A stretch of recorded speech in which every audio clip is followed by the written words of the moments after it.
Ladies and gentlemen, will you please welcome back to the stage, Patrick Blair. Hey everybody, thank you for being with us. For the people in the back, they're gonna bring some more chairs in. I know it's getting crowded back there. So I'm very excited to introduce Gary Vaynerchuk as our next speaker. Gary is a great guy. He's an entrepreneur. He's been in every type of business. A lot of you know him very well from social media. It's going to be a very energetic, very exciting presentation right now. And we look forward to seeing it. Gary, come on up. Thank you.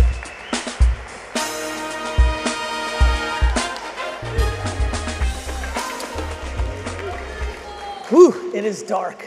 Thank you so much for that warm welcome. Excited about this. I think when I think about making something happen in the world, selling something, getting a donation, getting voted for, whatever the transaction is, I always break down that world into sales and marketing. And I think that I spend a lot of time these days in the marketing funnel and really helping a lot of my digital startups and my friends in digital marketing. Oh, thank you so much. Good reaction to the darkness. Jets jersey, that makes me super happy. I'm trying to convince a lot of people to go from sales to understand the value of marketing. But I'll tell you right now, through and through, when I pass away and they open me up, I am a salesman through and through, and I've been my whole life. Big ups to the salespeople. So coming to a sales conference is a lot of fun for me, and I think there should be more of them in our space, because I think the issue with a lot of my marketing friends and people is it's very up in the clouds, and it doesn't really end up creating the thing that I think we're all tied to, which is the transaction. What is the KPI? Like, what are we actually trying to do? I'm gonna give you a little background of where I came from for the people in here that don't know my story, because I think it matters. And then I wanna talk about what I would do if I was in this audience. I think what I try to do as a salesman is I try to reverse engineer. I try to figure out while on stage who the audience is. I try to figure out what Simon and Seth and Ariana and Frederick have already said, because I know their spiels really fucking well. And I'm trying to think about what can I say that's different, that is gonna actually bring value. And the truth is, and I know those four very well, Frederick I think is a purebred salesman. But I really do think that I was born very lucky, and that I think my parents are very opposite, and I think I feel very in kinship with my marketing and with my sales. And so that's what I want to focus on, because I think a lot of people here could make a lot more money if they eliminated two things. One, laziness, to be very frank, and two, idealistic points of view of how they've made their money in the past. I think one of the biggest concerns I have sitting here in a world where I'm hungry to get 1 to 2 people, 3 people to get a lot of value out of this talk is the way you made your money before is my enemy. The way you've been successful yesterday is my enemy. It is stunning if you understood what runs through my head every morning on how little I think anybody should give a fuck about anything I achieved yesterday back. You're really only as good as your last at bat.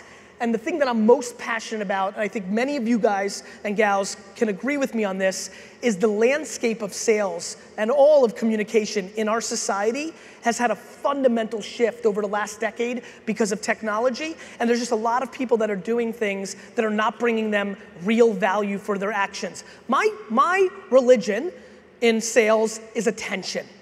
Before I even think about how to sell you my SaaS product because it's better than the one that you're using, or my wine, or why you should use VaynerMedia and my agency, or a new pair of sneakers, or whatever you're selling in this room, mid-market, enterprise, small startup, the one thing that connects us is the end person's attention. And this is what I want to focus on at first. My career of being obsessed around attention started when I was 6, and I'm not kidding. This is an interesting story. I was born in the Soviet Union. I came here as a kid. My dad eventually got a job as a stock boy in a liquor store in New Jersey. I originally lived in Queens, then I grew up in Edison, New Jersey.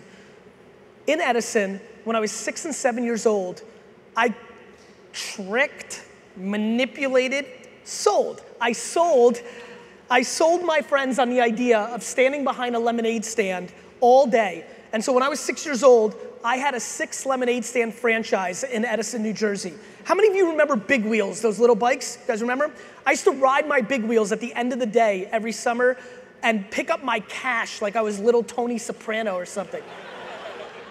So I was a salesman early on, but it's funny, the reason my friends were behind the register selling the lemonade and I wasn't, it wasn't because I was fancy, it wasn't because I didn't want to do the work, it's because, and this is me now realizing this years later, it was because I was obsessed with attention. While my homies stood behind the lemonade stands, I walked up and down the streets. By the way, for a lot of the youngsters in here, this was the 80s when kids just went outside and did random shit. So I would walk up and down the streets, and literally, this is how sick I am. I would sit at the cross sections of streets, Tingley Lane in New Jersey, Inman Avenue in New Jersey. I would sit there and I would watch people, I would sit there for an hour. I'm 7, 6, 7, 8 years old.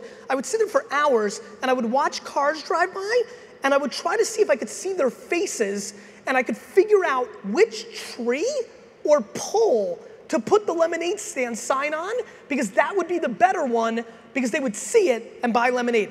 It was intuitive to me at such a ridiculous age that the #1 asset was the attention. And then what I had to say is what mattered. That the creative, that the product, that the copy was the variable, that the thing I said on the other side of the phone was the variable. But before I could say it, no matter how good my game was, did I actually have their attention, or was I speaking to somebody that wasn't paying attention? I believe that the far majority of this room has become disconnected with the reality of the end consumer's attention that we have taken for granted, whether through laziness, not being compensated for it, or whatever other variable you are, not being good at what you do, I don't know. I believe that the market of sales has lost its way. I think it's the speed of attention shift in today's society. I went on to have a very big baseball card business when I was 12 and 13. When I was 12, 13, I was selling baseball cards in the malls of New Jersey, and I was making $2,000 to $3,000 a weekend as a baseball card salesman. I don't know about you guys, but when you're 14 and you have $30,000 in cash under your bed and you're not selling weed, you're a good fucking salesman. So that was good. By the way, I plan on buying the New York Jets, which I think projected by the time I'm ready is gonna cost me between $5 and $8 billion, and I'm convinced that when I was 13 and had $30,000 in cash, it will be the richest I've ever been. I just couldn't even begin to think about spending that kind of money. When I was 14, my dad ruined my life, dragged me into the liquor store, paid me $2 an hour to bag ice. He now owned his own store in Springfield, New Jersey, and I went from being my own entrepreneur and doing my thing to working in this store called Shoppers Discount Liquors that I hated because I bagged ice for 15 hours a day and walked home with $30. That was 2 or 3 years were the dark ages of my professional career. When I was 16, 17, I was allowed upstairs. I realized people collected wine. That was interesting to me because I was into collecting, and I embarked on my career. My career took an interesting turn because I discovered the internet, and in 1997, I launched one of the first e-commerce wine businesses in America called WineLibrary.com. I grew my dad's business from a $3 to a $60 million business in 5 years. I did it through sales and marketing. I did it in 2 ways. One, I was out marketing everybody by buying Google AdWords, by doing email. How many people here do email marketing? Raise your hands. In 1997, I had a 200,000 person email database selling wine that had 91.3% open rates. Right, yeah. Now, it wasn't because I was such a hero. That same list now is 31.3. It's because nobody was doing it. And the thing that I want to talk to you about is the stunning excuses that my salesman friends make up for not doing Snapchat or Facebook or Twitter or Instagram or LinkedIn content. I love my sales friends who are like, I do LinkedIn. I'm like, no, you don't do LinkedIn. You sit there and you fucking try to connect people and you're a fucking spam bot, you motherfucker. Not a salesman. Fuck. Anyway, sorry. Truth. I do LinkedIn sales. No, you don't. You just click buttons and you hope and pray and you control, copy, and paste the same fucking message to every person because you're fucking lazy. So, anyway, Real estate. When there's a new vacation destination or a new town or Hudson Yards is being built right here, the people that buy first, if they're right, win. You don't get the beachfront property by waiting 4 years for what's the value of it. I believe that a purebred salesperson is never crippled if her or his actions are not fruitful. I believe a purebred salesperson understands that that's part of the game, that that's part of the hustle, that there's so much upside by doing a new tactic. Even if you hit it once out of every 9 times, the overall ROI of all those hours becomes a net positive score. And that is why I think I've been successful, because my career in sales has been predicated of not being crippled by overworking to learn something new, period. It is insanity, and let me use that word aggressively. It is insanity for you to disrespect all the social media platforms today and what they can mean for sales for you. You have to understand, if one person executes transactions through it, then you can too. The problem is, it's hard. The problem is, it takes time. The problem is, there's a lot of easier ways to do it today, but those things go away. Anybody here that's been doing email sales for 15 years knows what I'm about to say, which was 10 and 15 years ago, it worked better, right? It worked better because we play in one game, my friends, all of us. You're trying to reach that person on the other end. We play in B2B arbitrage of attention. It's just supply and demand. How many people, by show of hands, this is actually interesting. Let's start with this. Let's establish that lying is the devil. And I have no interest in your head nods. I want full fucking hands, okay? Here we go. How many people here now in 2016 actually hate it when another person, another human being, calls them? Raise your hand. Raise it high. I want people to look around. Look around. Raise it higher. Just real high, please. These are human beings, our fellow human beings, who actually hate when another human being calls them. Let me tell you why, and then let me tell you why it's important for this conversation. The reason they hate it is because time has become the #1 asset to every person in this room. The emerging pillar in our society, besides the health and wellness of our family and money, the #1 emerging pillar of value to everybody in this room and everybody in this conference and everybody outside is time. And calling somebody when they weren't expecting it has now become stealing one's time. Because we have the alternative of, when that person calls, you can say, just text me, just email me. I will call you back on my time. It is my belief that when I audit the sales ecosystem and all the startups I'm involved with and all the businesses I'm involved with, that salespeople steal their clients' time for their vested interests instead of reverse engineering the value of that person's time. It is in our best vested interest to send that email. It is in our best vested interest to make that phone call. We are not reverse engineering the fact that these people have become busy.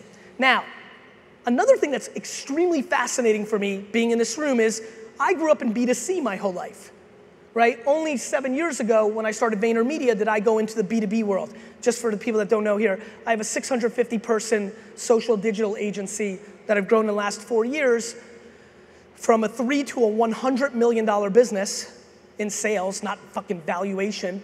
And by the way, that's another conversation for another fucking day. And I think the thing that will be interesting to a lot of people here is I've done that mainly on not selling. Like, we don't really do RFPs. I'm not interested in selling somebody who, I would tell you my number, like if somebody said, what's your most religious sales tactic? It is not to try to sell to somebody who's unsellable. I think one of the most fascinating things that I audit when I look at the sales ecosystem is how much people take time trying to convert somebody who's unconvertible. Yes, your product might be 8,000 times better, but if that boss's boss is best friend homies with the alternative legacy software, you fucking lost. And then I watch people think that they're gonna convert it on merit. There's no fucking merit. There's just human beings making human decisions. And I think we need to get a lot less romantic about that and start being much more practical about the ecosystem. Let me tell you another way that I've grown that business that I think as instead of pontificating and cursing up here, let me give you a direct tactic that I think a lot of you guys can use. A couple books ago, because I decided to write those kind of things, I wrote a book called The Thank You Economy. Super interesting to me. It's the notion of if you provide so much upfront value to an individual, can you actually guilt them into buying shit? Especially if all your actions are predicated on not expecting them to buy it. That's the big part. When the energy of your tactics is to convert, you will lose. When your energy is to disproportionately bring value and let the chips fall where they may, you will win. It will change your behavior. It will change the energy of the execution. Let me give you a story. VaynerMedia. There was a certain CMO that I really wanted to get to because I wanted their business, right? I don't like doing RFPs because it's a crapshoot and we're not very good at them, right? And I have the fortunate nature of having a brand, so a lot of business comes to me, but this one wasn't, and I wanted it. So I decided to follow, and this is my number one tactic for every person in this room that I am positive that if you actually put in the work and do it, that you will email me, and this is really, the reason I'm giving this is because I want you to email me in 4 months and be like, hey, Brand, I saw you in New York at the Sales Machine Conference.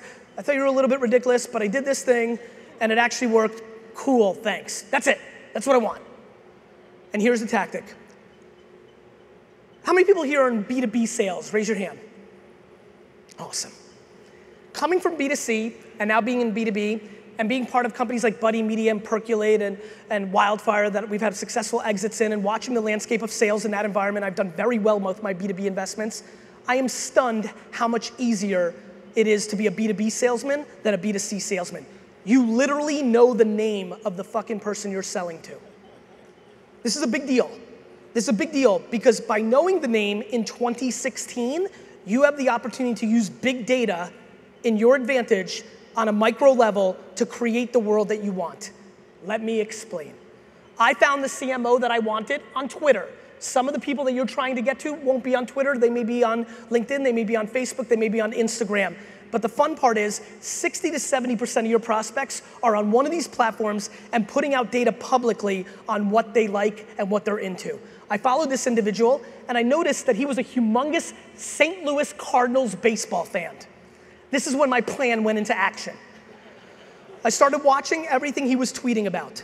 Ironically, I'm like a cobra in the grass. I'll tell you, the number one thing that I think really separates good salespeople from bad salespeople is patience. I'm patient as fuck, right? So I was staying in the grass, just waiting, collecting content, being patient, really mapping what he's into, paying attention. Ironically, it coincided with my fantasy baseball league, right? So I'm in my fantasy baseball draft. I've got the team I want. I've got a couple of empty slots on the reserve thing. I'm like, you know what? I'm gonna draft this up-and-coming rookie Cardinals player for maybe other reasons than just winning my fantasy baseball team. So I draft a guy. Any Cardinals fans in here? Any couple, maybe 2 or 3? I drafted a guy by the name of Colton Wong, infielder for the St. Louis Cardinals before he was even in Major League Baseball. And so then I wait. And I wait for Colton Wong to get up to the major leagues. And I wait for Colton Wong to do something good. And then I see what I needed to. Him tweeting about Colton Wong, which allowed me to jump into that tweet and say, hey, I have Colton Wong on my fantasy team. Isn't he awesome? And he replied, yeah, he's awesome. That's it. Patience, remember? Don't close on the first date, all right? So we interact a little bit more about the Cardinals. They're making their playoff run, and somewhere about 3 weeks later, he tweets me back and says, hey, I see that you're a CEO of a digital agency. We're thinking about, maybe changing up our roster a little bit. Is this something we could talk about? We sure fucking can.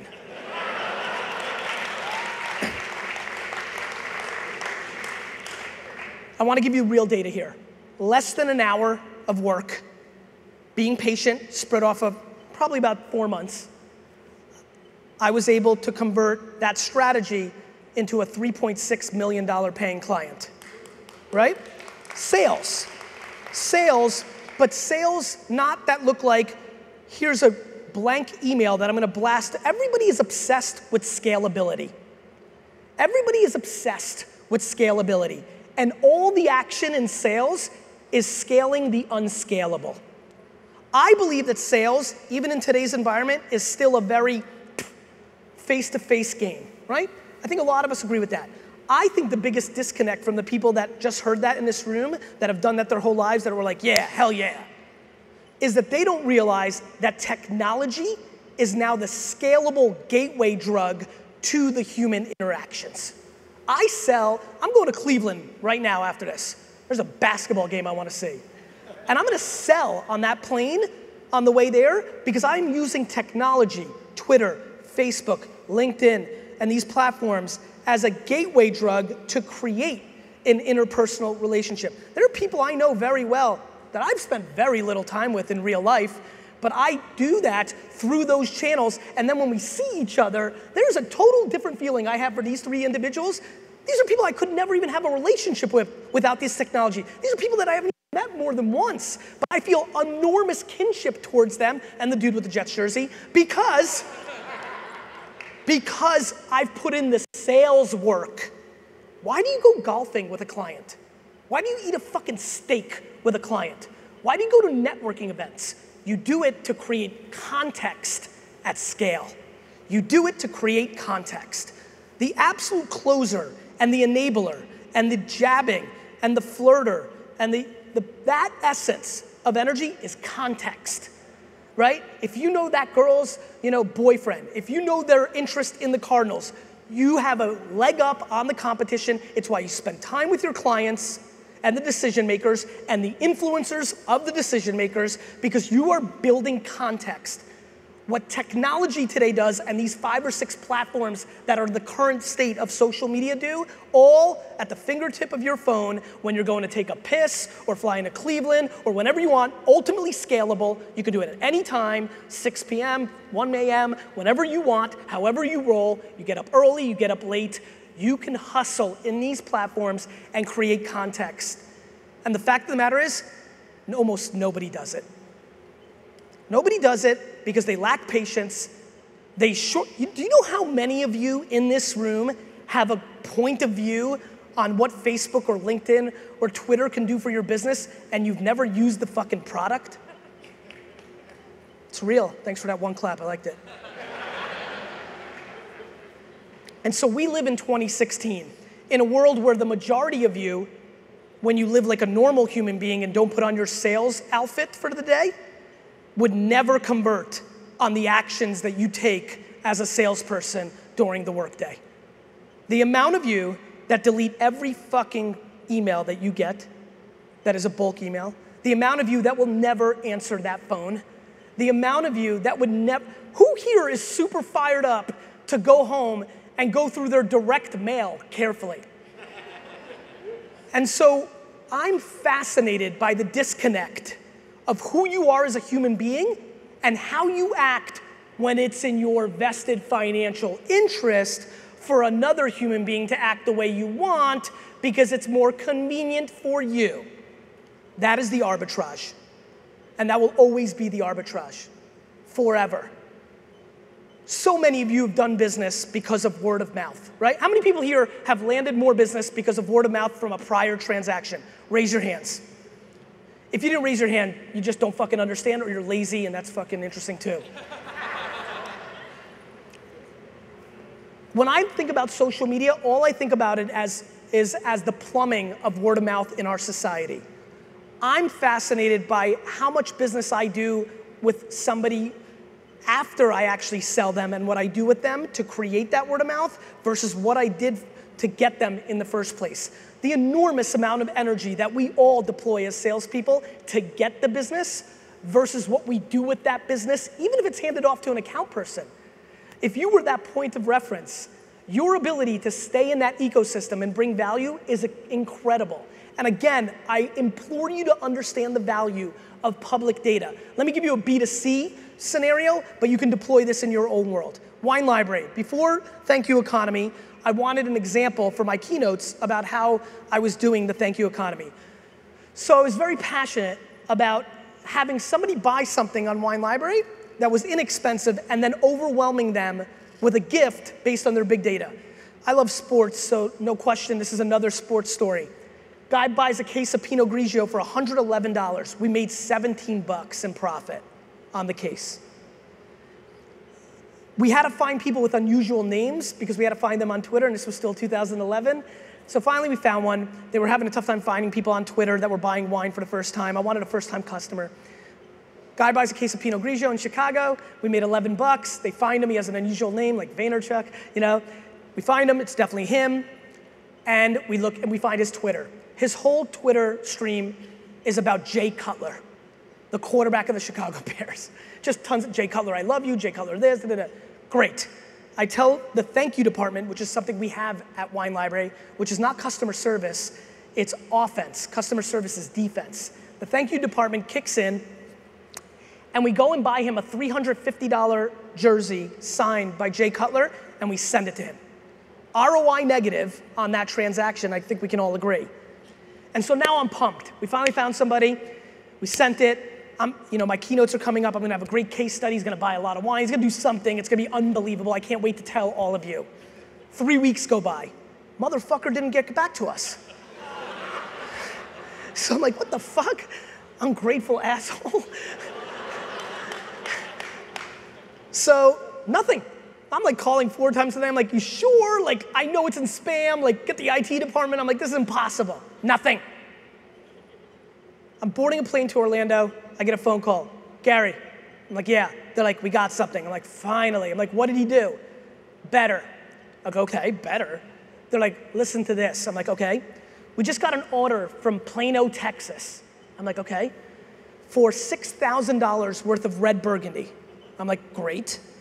Now, that's great, but wait till you hear the note in the order. I'm like, cool. Dear Wine Library, first of all, what a great red Burgundy selection you have. Make sure you don't ship this, it's hot here. Hold it for a while, ship it when it's cooler. Next, P.S. You sent my friend John a Bears jersey the other day when he bought some wine from you. P.S.S. I'm a huge Bruce Springsteen fan.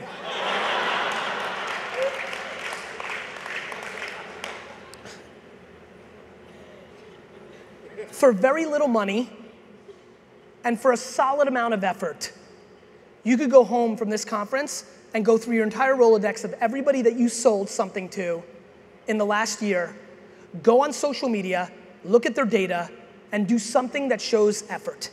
Let me tell you what's not effort. The at scale handwritten note that wasn't handwritten, it was just a tactic to fake effort. What about actual effort? What about actually sending me something about the Jets or root beer or Lionel Richie, because it's very easy to figure out I like those 3 things. What people are underestimating is the word of mouth ecosystem that we actually live in, because this thing has changed our behavior. I don't know if you've noticed, but we now have all defaulted into this amazing notion that we should tell the world everything about everything, always about everything. It's what we do. For some reason, everybody needs to know our 2 cents on the game last night, on where the world's going. This is what we do. We share now. You may not like it. It's the reality of the marketplace. And one thing that people share more than anything is when they are caught off guard or that they can feel that somebody gave them more effort than the market. My belief is that the greatest version of a person in the world is a purebred salesperson. Let me tell you why. My definition, one man's definition of a purebred salesperson is one that is obsessed with providing more value to the other person than they ask for in return. When you make that mental shift, and more importantly, when your actions start speaking that, things start to massively unlock. I have built both of my very large businesses on one backbone, which is I want to know what this person's going to say at my funeral. I have no interest in selling in something I don't believe. I know for fact that there's a staggering percentage of people here as they become educated in the market they sell in, that they actually do not believe that their product is the best. I could not function in that environment. I'm not judging you. We all have our different paths and different things. Loans, mortgages, respect. I'm not trying to go there. But I would tell you that when you fully believe in what you sell, through and through, it gets a hell of a lot easier. when you actually give a fuck about the other person more than you, it gets triple easy. It gets triple easy, my friends. And so I implore all of you to understand that we are living through a marketplace now where our consumers have more information than ever. You're not gonna win a deal on inefficiency of information of our consumer. And so I implore you to start producing two things. One, leading with the heart and reverse engineering what your end consumer, whether they bought from you or they're your prospect, what makes them tick above and beyond being the decision maker of your fucking product. And number two, start thinking about the people you've sold to after you've sold to them and understand what they can mean to your business by you actually caring about them as well, because they're still valuable to you even though you hooked up. Got it? Cool. I'd like to spend the rest of my time, very honestly, with you on Q&A. So I know that the mics are back there, so if you guys can start lining up, I'll wait for people to get back there, and please don't be shy. This is why I don't like the mics that stand. I like to move it around. I find people are lazy and don't just want to walk back there. Please go there. I'd love to get far more detailed. Those are my fundamental principles on sales. I think it's stunning how many people have not recognized that technology doesn't replace the way we all sold. Technology is enabling the scale of how we all sold. And I think that's probably, if you ask me what I wanted to leave with more than anything, it's that. Because I fly all around the country to close my deals. I want to be in the goddamn room. I don't even like Skype. Like, I lose the context. I need to feel the energy. But the amount of work that I do to get on third and a half base through Facebook, Twitter, Instagram is remarkable. And the context I have on the levers that I need to pull in that room, shit sold before I fucking got there. You like that? Thanks, man. That was a good way to end. Thank you.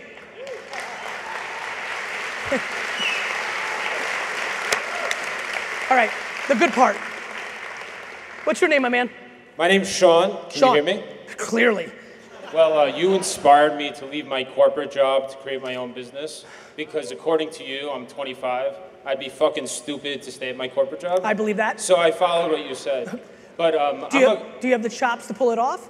Well, I've been doing it a year and I've been making more money working for myself, taking Tuesday off and working on a Saturday because I took the risk. Mazel tov. Thank you. Good for you. All right. But Joe Rowley turned me on to you, so she's standing right in front of you. I see. So I got to give her the credit. Are you willing to kick her a little commission? Everything's negotiable. She made me read one of your books before I worked for her. I love it. Go ahead. Right now, I help sales and marketing work together. And one of the things is sales managers, they want KPIs like calls, touches that don't make sense. Yes. One thing I advocate for, like with social selling, is use LinkedIn touches, okay? Instead of call metrics. Yes. And they're against it. And what you're talking about is even pushing that further, right? Using LinkedIn, Twitter, other tools. But the corporate salespeople and even marketing managers and directors, VPs, they don't want to go that way. They still want 150 calls a day. Yes. So how do you incentivize them or say, hey, you got to abandon the old KPIs, allow There's people only to one use way. LinkedIn? There's only one way. The CEO of that company has to change the incentives. Let me tell you how quickly you can get a sales force to do it. Every single thing that is wrong at VaynerMedia is 1 billion% my fault, right?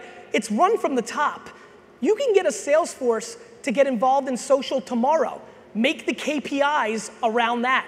If you actually incentivize the behavior, they will do it. One thing I love about us, me being a salesman as well, we're fucking easy. Like, we are reverse engineering how we get our fucking bonuses and our money. We are blindly, if tomorrow your company said, if you send out 1,000 tweets that are not automated by hand, and that's how you make your bonus, you're sending 1,000 tweets not by hand, and that's how you're making your fucking bonus. So the answer to your question, my man, is it's not in the middle, it's not in the upper middle, it's the gal and the guy at the top that has to change all the rules to the behavior of the sales organization, and it happens really fucking quick. I'll tell you, this is gonna throw you for a loop. I have forced some of my startups to add more calling in as a KPI because they want to go completely automated and technology, and they disrespect the phone. Now, do I think the phone is losing in conversion? Yes, I do. I think it's behavior in the market. Do I think it's zero? Absolutely not. Do I think it's silly to just have one move? Yes, I do. Awesome. Thank you so much. Thank you, brother. Thank you. My man over here.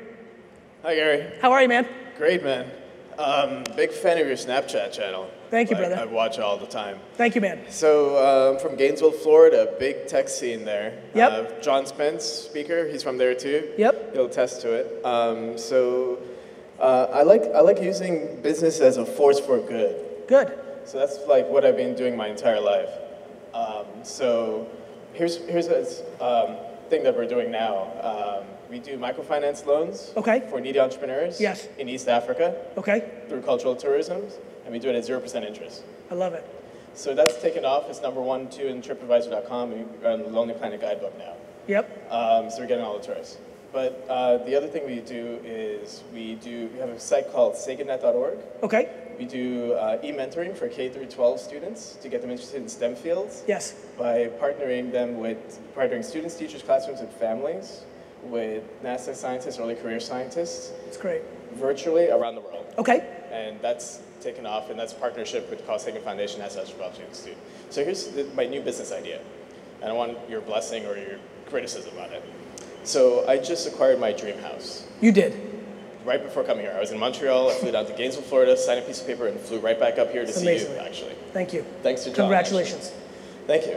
It's a beautiful Victorian from 1903. I'm going to turn it 1903 is a great year. It is. It was, right? If you have some wine from 1903, I'd love to stock it in there. I wish. Go ahead. So what I'm going to do is I'm going to turn it into a boutique hotel. Okay. $10,000 per night. Okay. To stay there. Okay. But it's going to be a donation. It's to my 501c3. Yep. So everything that gets donated in, your fee for staying there becomes a 100% donated to 501c3, tax write-off, and then I use it entirely. I don't take any salary from it to do good in the world. Okay.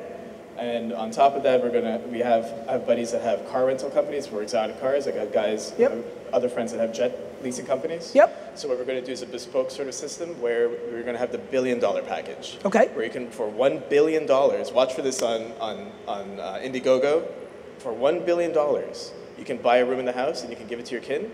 And for that, we'll fly you from wherever you are in the world to us.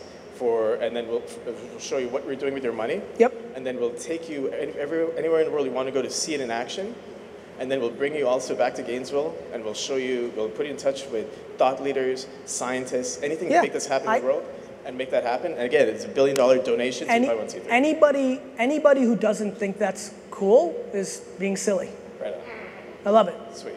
So that's a blessing? Cool, and it's a blessing, and I'll take when the Rangers schedule comes out. Yeah. This is in Montreal, right? No, this is going to be in Gainesville, Florida. I'm from Montreal originally. The house is in Florida? So go Habs. This is in Gainesville. Got it. Well, I don't want to go there. I'm kidding. And I'll also take a night in the $10,000 hotel. Cheers. Send it. Yeah. Cheers. Cool, man. Yes, dear. Hi. Hey. Thank you for the talk, Gary. I have a question. Sure. Just like you and Beyonce, we all have 24 hours in a day. Yes. And knowing that time is valuable, and if you do your due diligence with clients, how do you, with your inbound leads, vet and qualify them to know how you can get killer clients on your roster? I own a digital marketing agency. Intuitively. Yeah. Well, this is like, and have you, my other question, in case you answered that really quick, can you tell us a story about if you did your due diligence and you sent the $350 jersey and all of that, and you get to the very end and then you lost business, or a big client? Like lost as in we didn't get it? Closed and lost, yeah, and then any business that had it and then lost it? You pitched it and you got really far and then it was a closed Happens loss. all the time. Yeah. Just fundamentally not crippled by it. And just moved Like, to the I've never thought about that in my entire life. Yeah. I think the biggest reason people lose is they spend all their fucking time thinking about that, and I don't give a fuck. Yeah. Perfect. I mean, it's the truth, by the way. Like on a very serious kick, and I think a lot of you are getting it. Dwelling on a loss, micro-analyzing why it happened because of 750,000 different random shit things that you couldn't have controlled, or because you fucked up. Neither one of them is really that valuable to think about. I'm just on to the next one. Thanks. You're welcome. It's true. Again, there's some things that I believe in, like in purebred sales and purebred entrepreneurship, that have clearly gone awry in the last half decade to a decade. Like, if you're a salesperson, and you guys all know this is why you're here. I mean, if you're here, you're not scared of the loss. you're not crippled by the loss. Now, some of you are more crippled than others. I think the most successful of the bunch are just literally unfazed. It's insane to me how I was scared that I was gonna have to recall one for you. That's how little I remember them. And they happen every fucking month. We lose pitches all the time. And I'm like, they're just stupid fucking people because we're the best. That's what I think. Hi, Gary. Hey, man. My name is Stephen Wilkins. Steven. And yeah, thanks for the talk. I can relate to you in a lot of ways. One, just being because I came from a B2C world, yes. and now I'm in a B2B world. Yes. And, there's a lot of different things, and I think a lot of the themes that we've talked about in this conference as a whole, and one of the things you brought up is just kind of caring about that other person on the other side of the table, right? So one of the things I keep trying to think about is like, how do we teach that to other people as well? Because I genuinely am interested in people. I genuinely love to help people. Yes. And that's kind of my philosophy on sales, but we're all incentivized on that dollar, like how we make our own money, which is necessary, and I completely get that. As we should be. But how do you then teach someone empathy and actually caring, genuinely asking how are you, and actually caring what the answer is? I don't know, other than telling every salesperson in this room, go reverse engineer the 500 best salespeople you've ever heard of or know, and every one of them has the same fucking shtick, which is they play a marathon instead of a sprint, they deploy empathy and gratitude, they're more patient.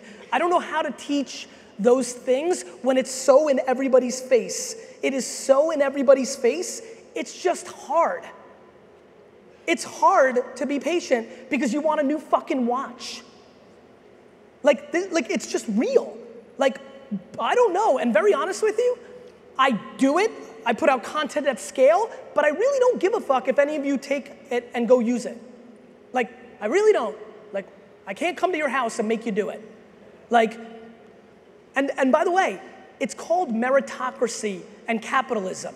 The people that do it win, and the ones that still think there's some fucking short-term system that they're gonna be the one person that's gonna figure it out and crush in sales, they don't win as much. As it should be. Cool. Hey Gary, is D-Rock here? D-Rock is here, he's right there. D-Rock. Stand up, D-Rock. You're the man, D-Rock. D-Rock. The little plug for D-Rock is he's been shooting Gary live on something called Daily V. It's super badass. I appreciate it, brother. Let's talk about it. We talked about sales today. I believe in marketing and branding.